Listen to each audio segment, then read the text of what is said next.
Marisa Melià i soc mestra en el CRA Baronia Alta. Els tres pobles són Algar del Palància, Torres Torres i Alfara de la Baronia. Són tres pobles al voltant d'uns 500 habitants i al nostre centre, als tres aularis, tenim al voltant d'uns 30 xiquets. I nosaltres del nostre centre impulsem activitats culturals per a que siga com un punt de trobada entre les famílies, xiquets i, a més, la gent del poble.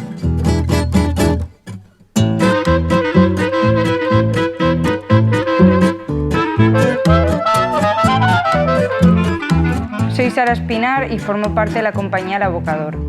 La compañía El Abocador es un proyecto de danza y de teatro. Es una compañía súper joven que llevamos desde 2021.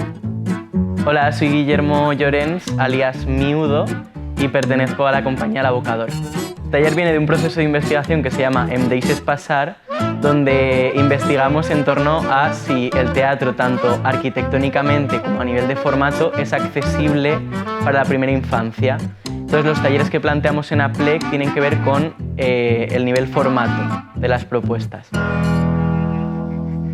Nosotras les planteamos construir un paisaje.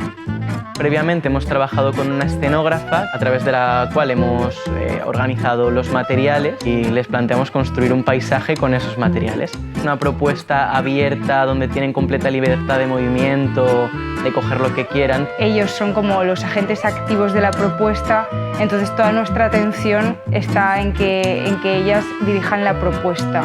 Pues eso, es mucho más cómodo y respeta más sus necesidades como primera infancia. Que es un paisaje, igual un niño de un entorno rural tiene un imaginario paisajístico que es diferente al imaginario que va a tener un niño de una ciudad.